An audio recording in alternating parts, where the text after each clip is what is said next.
లక్ష పాడి రైతు కుటుంబాల సంస్థ కరీంనగర్ డైరీ. కరీంనగర్ డైరీ పాలు మరియు పాల పదార్థాలు ఆర్డర్ చేసిన వెంటనే మీ ఇంటి వద్దకే కరీంనగర్ డైరీ యాప్ ని డౌన్లోడ్ చేసుకోండి.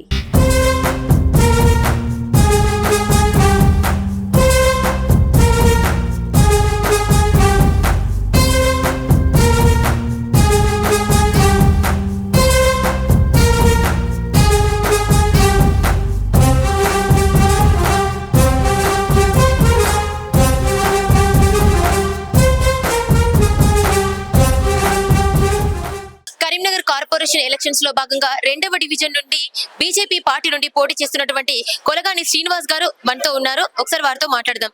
సార్ నమస్కారం. సార్ నమస్కారం అండి. సార్ చెప్పండి, మీరు ఆల్రెడీ ఇంతకు ముందు కూడా బీజేపీ పార్టీ నుండి గెలిచారు, కార్పొరేటర్ గా చేశారు, మళ్ళీ ఇప్పుడు కూడా మీకు బీజేపీ టికెట్ వచ్చింది, మీరు మళ్ళీ పోటీ చేస్తూ ఉన్నారు. మీకు ఎలా ఉంది మీ ఎక్స్పీరియన్స్? నేను మొదటిగా అప్పుడు మాది 1వ డివిజన్ ఉండే 60 డివిజన్లల్లో నేను మొదటిగా బీజేపీ పార్టీ నుంచి వెళ్ళి 2020లో గెలవడం జరిగింది. ఈ 5 సంవత్సరాలలో 5 ఏళ్ళు ప్రజలకు అందుబాటులో ఉన్న ఎవరు ఎక్కడి నుంచి డివిజన్ నుంచి వెళ్ళి ఫోన్ కొట్టినా కానీ 5 నిమిషాల్లో వాళ్ళ సమస్యకు ప్రతి ఇంటి వాళ్ళ ఒక కుటుంబంలో ఒక బిడ్డగా వాళ్ళ ఇంటికి పోయి ప్రతి సమస్య తీర్చిన బిడ్డగా నాకు అనుభవం ఉన్నది. అలాగే డివిజన్లో ప్రధాన సమస్యల మీద నేను ఎజెండాగా ప్రతి కౌన్సిల్ మీటింగ్ మాట్లాడి దాదాపు ఒక 10 నుంచి 12 కోట్ల అభివృద్ధి కార్యక్రమాలు డివిజన్లో చేయడం జరిగింది. ప్రతి ఇంటిలో నేను ఒక ఇంటి బిడ్డగా, అలాగే అభివృద్ధి కార్యక్రమాలు ఆపదలో సంపదలో వాళ్ళ ఇంటి బిడ్డగా ఉండడం వలన ప్రజలు సుత పెద్ద ఎత్తున మరొకసారి మాకు అవకాశం ఇచ్చేందుకు ప్రజలు సిద్ధంగా ఉన్నారు. రానున్న ఇప్పుడు ఈ 11వ తారీఖు నాడు 2వ నెంబర్ పువ్వు గుర్తు మీద ఓట్లు వేసి అధిక మెజారిటీతో గెలిపించేందుకు ప్రజలంతా సిద్ధంగా ఉన్నారని తెలియజేస్తున్నాను. ఎలాంటి అభివృద్ధి కార్యక్రమాలు మీరు చేశారు ఇప్పుడు ఇంతకు ముందు? ప్రధానంగా చూసుకున్నట్టయితే ఇక్కడ మాకు రైల్వే గేట్ పడడం వల్ల ఎంతో మంది ప్రాణాలు కోల్పోవడం జరిగింది. అప్పుడున్న బీఆర్ఎస్ ప్రభుత్వం 60% వాటా ఇస్తానని ఇవ్వలేదు. కేంద్రం నుంచి వెళ్ళి బండి సంజయ్ అన్న ఎంపీగా గెలిచిన తర్వాత, కరీంనగర్ పార్లమెంట్ సభ్యులు అయిన తర్వాత కేంద్రం నిధులు పట్టుకొచ్చినా కానీ అప్పుడున్న రాష్ట్ర ప్రభుత్వం నిధులు ఇవ్వలేదు. దానివల్ల ప్రజలు చాలా ఇబ్బందులకు గురయ్యారు. స్థానిక కార్పొరేటర్గా అప్పుడున్న మన సంజయ్ అన్న దృష్టికి తీసుకువెళ్ళి ఈ సమస్యను పరిష్కరించాలని చెప్పడంతో రాష్ట్ర ప్రభుత్వం ఇవ్వకుండా కానీ సేతు బంధన్ స్కీమ్ కింద అతిపెద్ద ప్రాజెక్టు 154 కోట్లు తీసుకురావడంలో ఇక్కడ స్థానిక కార్పొరేటర్ గా నేను బండి సంజయ్ గారి దృష్టికి తీసుకువెళ్ళడం జరిగింది. ఆ సమస్యను పరిష్కరించి 154 కోట్లతోని ఆర్ఓబి నిర్మాణం చేయడం జరుగుతుంది. అలాగే అక్కడ రైల్వే స్టేషన్ అమృత్ పథకంలో భాగంగా ఒక 60 కోట్లతోని అమృత్ రైల్వే స్టేషన్ లో భాగంగా రైల్వే స్టేషన్ అభివృద్ధి చేయడం జరిగింది. సరస్వతి నగర్ లో ప్రధానంగా చూసుకున్నట్టయితే వాటర్ సమస్య ఉండేది. దాదాపు ఒక 2 కోట్ల నిధులు తీసుకొచ్చి, మున్సిపల్ నుంచి 2 కోట్ల నిధులు తీసుకొచ్చి ప్రతి గల్లీకి లైన్ వేయించి మంచినీళ్ళు అందియడం జరిగింది. అక్కడున్న ప్రధాన రహదారులు సీసీ రోడ్లు కానీ, స్టార్ హాస్పిటల్ రోడ్ కానీ, రోడ్ నెంబర్ 3లో 4లో కానీ సీసీ రోడ్లు నిర్మాణం చేయడం జరిగింది. డ్రైనేజీలు ప్రధాన అపోలో నుంచి రైల్వే ట్రాక్ దాకా 70 లక్షలతో ప్రధాన రహదారి పైన డ్రైనేజీ నిర్మాణం చేయడం జరిగింది. డ్రైనేజీ రోడ్డు పక్కన. అలాగే చూసుకున్నట్టయితే చంద్రపురికాల్లో ప్రధాన రహదారి నిర్మాణం కానీ, చంద్రపురికాల్లో ఒక సమస్య ఉండేది, రైల్వే పట్టాల పైకి వాటర్ వెళ్ళేది. ఆ సమస్య గత 30 ఏళ్ల నుంచి అట్లే ఉన్నది. పట్టాల పైకి వాటర్ వెళ్ళడం వల్ల రైల్వే అధికారులు మురికి నీటిని కానీ, వర్షం నీటిని కానీ నిలుపుదల చేయడం వల్ల ప్రజలకు ఇళ్లకు నీళ్లు రావడం జరిగింది. ఆ సమస్యను కేంద్ర మంత్రి బండి సంజయ్ గారి దృష్టికి తీసుకువెళ్లి దాదాపు 1 కోటి రూపాయల నిధులు, రైల్వే నిధులు తీసుకొచ్చి రైల్వే జాగాలో ఒక అతిపెద్ద డ్రైనేజ్ నిర్మించి అది శాశ్వత పరిష్కారం చేయడం జరిగింది. అలాగే చంద్రపురికాల్లో మిగతా పనులు కానీ, డ్రైనేజీలు కానీ, సీసీ రోడ్లు కానీ నిర్మించడం జరిగింది. గాయత్రి నగర్ లో చేయడం జరిగింది. డ్రైనేజీ నిర్మాణం ఇప్పుడు పనులు జరుగుతున్నది. అలాగే సీసీ రోడ్ల నిర్మాణం కేఆర్ కాల్లో చేయడం జరిగింది. ప్రధానంగా ఇక్కడ మనకు ప్రభుత్వ ఉన్నత పాఠశాలలో నేను చదువుకున్న అదే స్కూల్ కాబట్టి అప్పుడెట్లున్నదో స్కూల్ ఇప్పుడు అట్లే ఉండడం వల్ల నేను గెలిచిన తర్వాత నేను చదువుకున్న స్కూల్లో నిరుపేద విద్యార్థులు, తల్లిదండ్రుల వల్ల నిరుపేద విద్యార్థులు ఆ స్కూల్కి పంపించడం జరుగుతుంది. ఆ స్కూల్లో దాదాపు స్మార్ట్ సిటీ కింద మన బండి సంజయ్ గారి దృష్టికి తీసుకువెళ్లి ఒక 80 లక్షల నిధులు తీసుకొచ్చి ప్రైవేటు స్కూళ్లకు ధీటుగా మన ప్రభుత్వ పాఠశాలను తీర్చిదిద్దడం జరిగింది. అలాగే పేద విద్యార్థులకు సహాయ సహకారాలు అందిస్తూ వాళ్లకు సైకిళ్ల పంపిణీ కార్యక్రమం చేపట్టడం జరిగింది. ఇక్కడ ప్రధానంగా చూసుకున్నట్టయితే ఈ ప్రధాన రహదారి నుంచి వెళ్ళి ఎస్ఆర్ఆర్ ఆరపల్లి మీదుగా ఎస్ఆర్ఆర్ పోయే ప్రధాన రహదారి ఉంటది. అది 20 ఫీట్ల రోడ్డు ఉండి గుంతలమయం ఉండి ప్రజలు ఇబ్బందులకు గురయ్యారు. దాన్ని నేను ప్రజల సహకారంతో 40 ఫీట్ల రోడ్డు వెడల్పు చేసి దాదాపు 2 కోట్ల నిధులు సాధించి ఆ రోడ్డును 40 ఫీట్ల రోడ్డుగా వెడల్పు చేసి ప్రధాన రహదారిని ఇవాళ మనం ఆ రోడ్డు వెంకెళ్ళ నడుచుకుంటూ రావడం జరిగింది. ఆ రహదారి డెవలప్ చేయడం జరిగింది.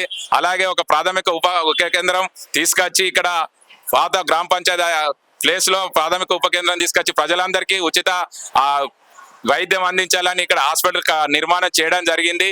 మళ్ళా నల్లలబాయి వద్ద బతుకమ్మ కుంట వద్ద ఓపెన్ జిమ్ ప్రజల సౌకర్యార్థం ఏర్పాటు చేయడం జరిగింది.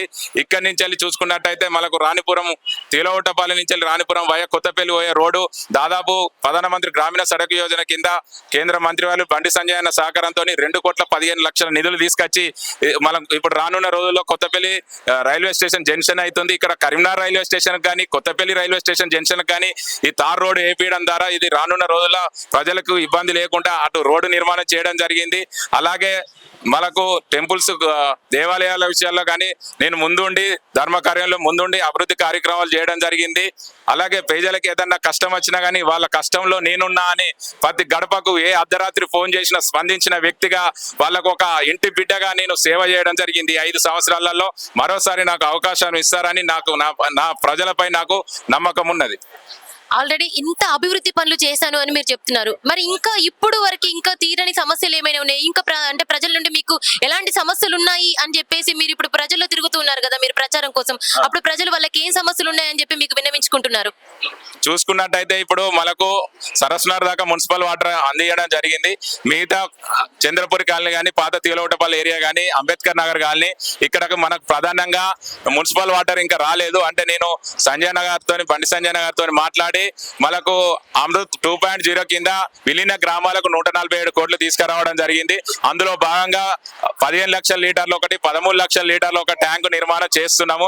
అది ఒక 6 నెలల నుంచి 8 నెలల లోపు పూర్తి చేయడం జరుగుతుంది. ప్రతి గల్లీలో మళ్ళీ వాటర్ లైన్లు సుధా పైప్ లైన్లు వేయించి పెట్టడం జరిగింది.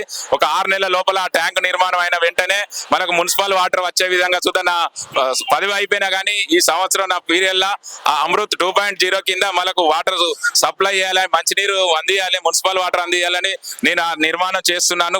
తప్పకుండా ప్రజలు అడుగుతారు మాకు మంచినీళ్ళు అందియాలని అంటారు. ఇక్కడ మున్సిపల్ నీళ్లు కావాలి, వాటర్ లేవు కాబట్టి ఆ సమస్యను సుతా పరిష్కరించబోతున్నాము. అలాగే ఇంకా మిగిలి ఉన్న పనులు మాది ఎందుకంటే గతంలో విలీన గ్రామం 35 సంవత్సరాలు వాళ్ళు పాలన చేసిర్రు. ఇప్పుడున్న ప్రజా నాయకులు అప్పుడు గతంలో ఉన్న నాయకులు ఒక్కసారి అవకాశం ఇవ్వని మళ్ళట్టూరు కానీ 30 సార్లు 20 సంవత్సరాల నుంచి 30 సంవత్సరాలు ప్రజలు వాళ్ళని చూసిర్రు. గతంలో వాళ్ళు అభివృద్ధి చేయలేదు, ప్రజలకు అందుబాటులో లేరు. ఆ సమస్యలన్నీ విలీన గ్రామం అయినా కానీ మొదటిసారి కార్పొరేషన్ లో కలిసినా కానీ నేను ఒక ప్రతిపక్షంలో బీజేపీ నుంచి గెలిచినా కానీ ప్రజలకు అందుబాటులో ఉంటూ ప్రజా సమస్యలపై పోరాడుతూ అధిక స్థాయిలో విలీన గ్రామాలలో అధిక స్థాయిలో నిధులు తీసుకొచ్చిన కార్పొరేటర్ గా, అదే 60 డివిజన్లలో అధిక స్థాయిలో నిధులు తీసుకొచ్చిన కార్పొరేటర్ గా నేను పనులు ప్రజలకు అందించడం జరిగింది. తప్పకుండా ప్రజలకు ఇంకా సమస్యలు ఉన్న ప్రజలకు డ్రైనేజీలు కానీ నిర్మాణం కానీ దాదాపు ఇంకా పూర్తి కావాల్సిన ఇంకొక 30% నా ఏరియాలో ఉన్నాయి. నేను 2 ఏళ్ళు కరోనా పోయింది. కరోనా సమయంలో సుద్ధా ప్రజలకు అందుబాటులో ఉండి నిత్యావసర వస్తువులు పంపిణీ చేయడం జరిగింది, స్ప్రే చేయించడం జరిగింది, వాళ్ళకు వ్యాక్సినేషన్ అందించడం జరిగింది. వాళ్ళకు ఇబ్బంది అయితే ప్రతి ఇంటికి నేను ఎలాంటి మాస్క్ లేకుండా ప్రతి ఇంటికి పోయి వాళ్ళకు సర్వీస్ అందించడం జరిగింది. ఒక ఇంటి బిడ్డగా నేను 2 సంవత్సరాలు కరోనా సమయంలో ప్రజలకు అందుబాటులో ఉన్న వ్యక్తిగా, ప్రజలు ఇంట్లో నుంచి బయటకు వెళ్లకుండా వాళ్ళకు సేవ చేసిన వ్యక్తిగా నాకు ఒక అనుభవం ఉన్నది. వాళ్ళకు సేవ చేసిన వ్యక్తిగా వాళ్ళు నాపై నమ్మకం ఉంచి మరొకసారి నన్ను గెలిపించేందుకు ప్రజలు సుద్ధా సిద్ధంగా ఉన్నారు. చివరిగా మీరు మీ ప్రజలకి ఎలాంటి హామీ ఇద్దాం అనుకుంటున్నారు? ఇది మా సీనన్న మాట, మా సీనన్న మాట అంటే మాకు మాటే అనే ఒక నినాదం మీరు ఏం చెప్పాలనుకుంటున్నారు? నేను 5 సంవత్సరాల్లో ప్రజలు కులాని సీన్ అంటే ఎలాంటి వ్యక్తి ఎలా స్పందిస్తాడు అనేది 5 సంవత్సరాల్లో ప్రజలు చూడడం జరిగింది, వాళ్ళకి సేవ చేయడం జరిగింది. ప్రతిపక్ష నాయకులు వస్తారు పోతారు, వాళ్ళు 5 ఏళ్ళకి ఒకసారి అందుబాటులో ఉండేటోళ్ళు వాళ్ళు. నేను మీ ఇంటి బిడ్డగా 5 ఏళ్ళు మీకు అందుబాటులో ఉన్నా. నేను ఒకటే చెప్తున్నా, నేను మాట ఇస్తే తప్పలేదు. ఏ మాట అయినా వాగ్దానం చేసినా అంటే ఆ పనులు చేసిన వ్యక్తిగా నేను తప్పకుండా అభివృద్ధి కార్యక్రమంలో ముందుంటా. నేను చేసిన అభివృద్ధి నివేదిక ఈడ సమగ్ర అభివృద్ధి లక్ష్యంగా నేను ఒక బుక్ ప్రజలకు అందించడం జరిగింది. ఈ 5 సంవత్సరాల్లో నేను చేసిన అభివృద్ధి కార్యక్రమాలపై ప్రజలకు వివరించడం జరిగింది. ఈ రకంగా మనం అభివృద్ధి కార్యక్రమాలు ప్రతి గల్లీలో డివిజన్లో ఈ రకంగా అభివృద్ధి కార్యక్రమాలు చేయడం జరిగింది. ఈ చేసిన అభివృద్ధిల పనులే సాక్షిగా రానున్న రోజుల్లో ప్రజలకు అందుబాటులో ఉంటూ ఇంకా మరింత డివిజన్ అభివృద్ధికి ముందుకు వెళ్తానని ప్రజలకు మాట ఇవ్వడం జరుగుతుంది. ఈరోజు మీకు ప్రచారానికి సహాయం చేయడం కోసం అని చెప్పేసి మన కరీంనగర్ మున్సిపల్ కార్పొరేషన్ హెడ్ అయినటువంటి నవనీత్ సింగ్ గారు కూడా మీకు సపోర్ట్ గా వచ్చారు. Hello sir, how you encourage your candidate sir? See, we have visited in various divisions and it's a pride and privilege that we entered into division number 2. I am happy to say that Srinivas is not one of the candidates here. He is basically the son of the soil. He is son of various mothers here in division number 2. He is actually the brother of all the boys here, youngsters here, and he's so flamboyantly loved by each and everyone in division number 2 that I don't have any doubt. In division number 2, Srinivas is not fighting to win the election. He is actually fighting to increase the margin of votes, because the opposition candidate here stands nowhere. And at the same time, this is very much sure to all the voters in division number 2 and everywhere in KMC. This is for sure, because we have traveled and we have experienced that BJP is making the board in KMC this time, and the mayor, deputy mayor, and all the posts of the primary post belongs to the BJP this time.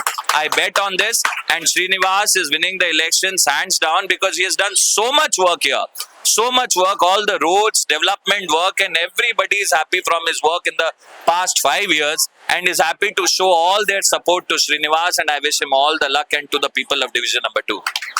Sure sir, thank you sir. Sir మరి 2వ division నుండి పోటీ చేసినటువంటి కొలగాని శ్రీనివాస్ గారు కూడా గెలవాలి. అదే విధంగా తను ఇచ్చినట్టుగా అందరికీ ఎలా అయితే సపోర్ట్ ఇచ్చారో, ఎలా తను భరోసా ఇచ్చారో ఆ భరోసాని నిలబెట్టుకోవాలి అని చెప్పేసి మా సుమన్ టీవీ తరపు నుండి కూడా మేము కోరుకుంటున్నాం sir. All the very best sir.